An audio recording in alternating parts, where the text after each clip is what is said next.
Arias thought no one saw what she did, but her victim's camera exposed her deadly secret to investigators. On June 4, 2008, 30-year-old Travis Alexander stepped into his shower, unaware that he was about to live the final moments of his life. There were no signs of forced entry. No neighbors heard screams. No alarms were triggered. But within minutes, something went horribly wrong. By the time it was over, Alexander had been stabbed 27 times. His throat had been slashed so deeply. And finally, a gunshot wound to the head ensured there was no chance of survival. The attack was savage, personal, and overkill. Whoever did this hadn't just wanted him dead, they wanted to make sure he suffered. For 5 days, his body lay undiscovered in the shower of his own home as friends called his phone, leaving messages that would never be returned. But what investigators would soon discover inside that house would turn this case into one of the most disturbing and shocking murders in modern true crime history, because Alexander had unknowingly captured evidence of his own murder, and the person responsible had no idea. Travis Victor Alexander was an American salesman and motivational speaker who worked for Prepaid Legal Services, a multi-level marketing company that later became known as Legal Shield. Through his work, he traveled frequently, recruited new associates, and spoke at company events, encouraging others to pursue financial independence and personal growth. He was murdered inside his home in Mesa. The person responsible was his ex-girlfriend, Jodi Ann Arias. Alexander first met Arias in September 2006 at a business convention in Las Vegas, Nevada. The event was connected to Prepaid Legal Services, PPL, where Alexander was already an established and successful salesman. Arias recently joined Prepaid Legal Services herself and secured a position in sales. When she and Alexander met at the convention, they connected quickly. What started as a simple introduction soon became a fast-forming friendship.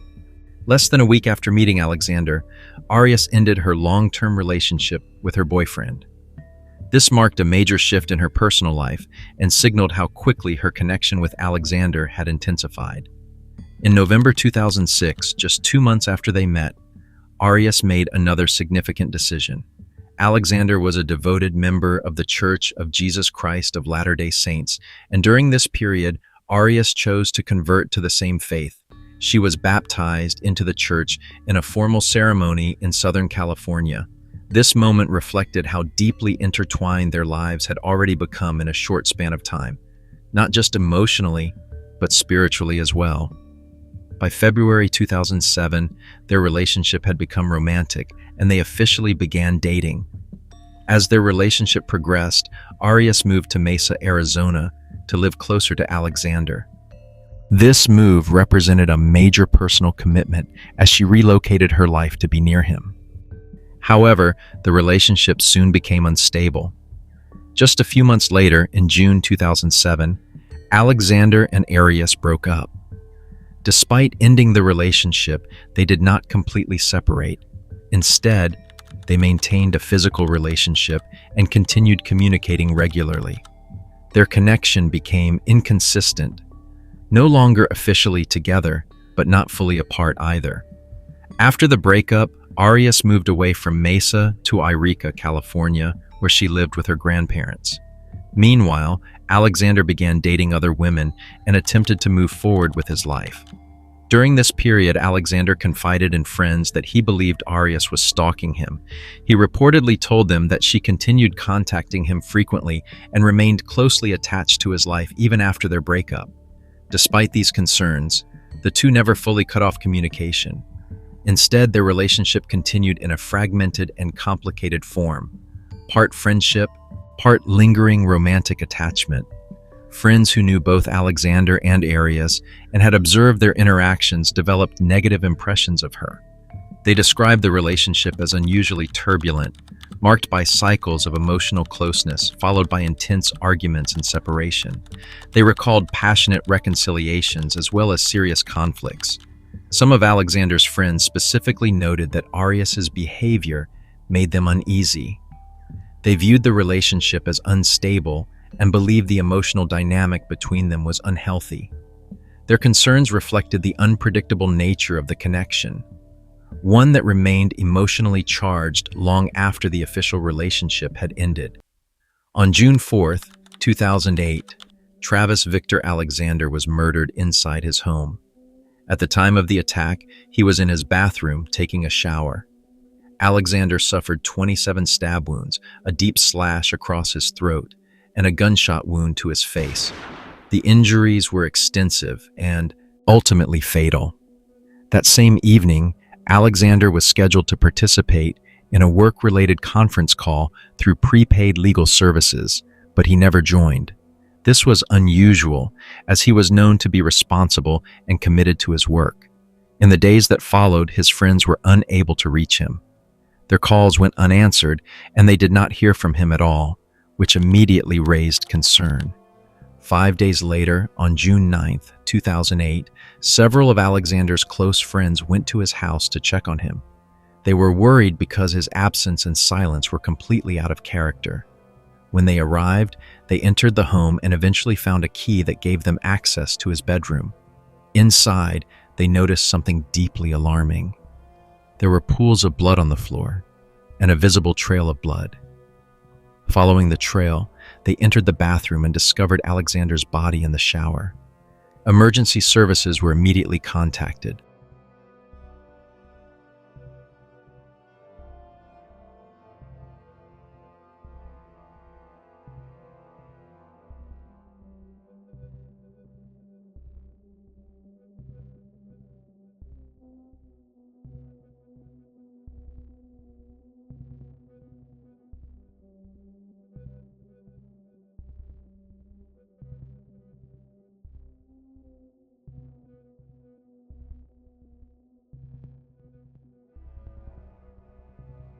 During the 911 call, Alexander's friends identified his ex-girlfriend Jodi Ann Arias as someone they believed could be involved. They explained to the dispatcher that Alexander had previously told them Arias had been stalking him. They said she had accessed his Facebook account without permission and had allegedly slashed his car's tires. Because of these prior incidents, they believed she should be considered a possible suspect. Meanwhile, in the days immediately following the murder, Arias had already left Arizona. On June 5, 2008, just one day after Alexander was killed, she traveled to West Jordan, Utah, where she visited Ryan Burns, a former co-worker and romantic interest, at his home. This trip occurred during the critical period between Alexander's death and the discovery of his body. Between June 4th and June 9th, while Alexander's body remained undiscovered, Arias repeatedly called his phone and left voicemail messages. These messages appeared to express concern about his whereabouts. Investigators later determined that these calls were likely an attempt to create the impression that she did not know what had happened to him and to distance herself from the crime. During the police investigation of Alexander's home, officers made a critical discovery. Inside the washing machine, they found Alexander's recently purchased digital camera. The camera had been damaged, apparently in an attempt to destroy it. Despite the damage, forensic specialists were able to recover images from the memory card. The recovered photographs proved to be crucial evidence. The images showed Arias and Alexander together in his home on June 4, 2008. Several photos, taken at approximately 1:40 p.m., showed the two in sexually suggestive poses, confirming that Arias had been physically present with Alexander that day. Later images showed Alexander alive and inside the bathroom. The final photograph of him alive was taken at 5:29 p.m., showing him standing in the shower. Moments later, another photograph was captured accidentally. This image showed a person bleeding heavily, believed to be Alexander, indicating that the attack had already begun. Investigators used the timestamps on these photographs to establish the precise time frame of the murder. In addition to the photographic evidence, investigators discovered a bloody palm print on the wall in the hallway outside the bathroom. DNA analysis later confirmed that the palm print contained genetic material from both Alexander and Arias. This physical evidence directly connected Arias to the crime scene at the time of the killing. These findings would become some of the most important forensic evidence in the case, helping investigators reconstruct the events of June 4, 2008, and ultimately linking Arias to the murder of Alexander. On July 9, 2008, a grand jury in Maricopa County, Arizona, indicted Jodi Ann Arias on a charge of first-degree murder for the killing of Travis Victor Alexander. This formal indictment meant prosecutors believed there was enough evidence to charge her with intentionally and unlawfully causing his death. 6 days later, Arias was arrested at her home. She remained in custody and was later extradited to Arizona on September 5, 2008, to face the charges in the same jurisdiction where the crime occurred. On September 11, 2008, Arias appeared in court and pleaded not guilty to first-degree murder. During the investigation, Arias gave several different accounts of her involvement in Alexander's death. At first, she told police that she had not been in Mesa on the day of the murder and claimed that the last time she had seen Alexander was in March 2008. This statement was later contradicted by forensic evidence placing her at the scene on June 4, 2008. She later changed her account and told investigators that 2 intruders had broken into Alexander's home on June 4th. According to her statement, she said the intruders murdered Alexander and attacked her, but she survived. This explanation was also inconsistent with the physical and forensic evidence recovered during the investigation. Arias had already been indicted on July 9, 2008, and maintained her not guilty plea entered on September 11, 2008, as the case moved toward trial. The trial began in January 2013. Prosecutors sought the death penalty, arguing that the murder had been committed with premeditation. On February 6, 2013, Arias testified in court and admitted that she had killed Alexander. However, she claimed she acted in self-defense. She testified that Alexander attacked her after she dropped his camera, and she stated that she fought for her life because she believed she was in danger. She also claimed that she had been a victim of domestic violence. Her defense team supported this argument by portraying Alexander as abusive. They argued that Arias's actions were influenced by the abuse she claimed to have suffered. Their legal strategy focused on her mental state and attempted to challenge the prosecution's claim that the murder had been planned in advance. The prosecution, however, argued that the murder was premeditated.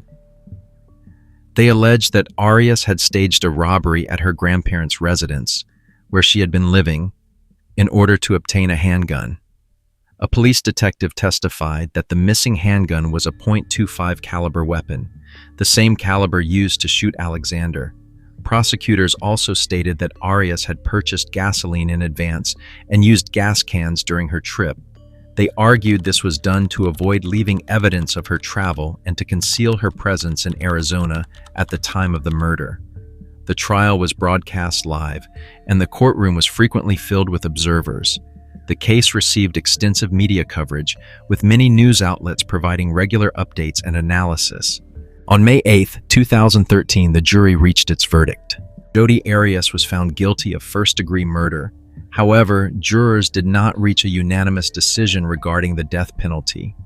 Throughout the investigation and trial, Arias's behavior and statements were examined by experts, and some evaluations diagnosed her with post-traumatic stress disorder and borderline personality disorder. On April 13, 2015, the judge sentenced Arias to life imprisonment without the possibility of parole.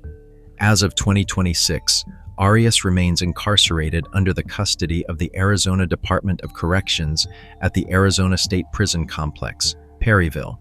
She initially served her sentence at the maximum security Lumley unit, but was later downgraded to medium security within the facility.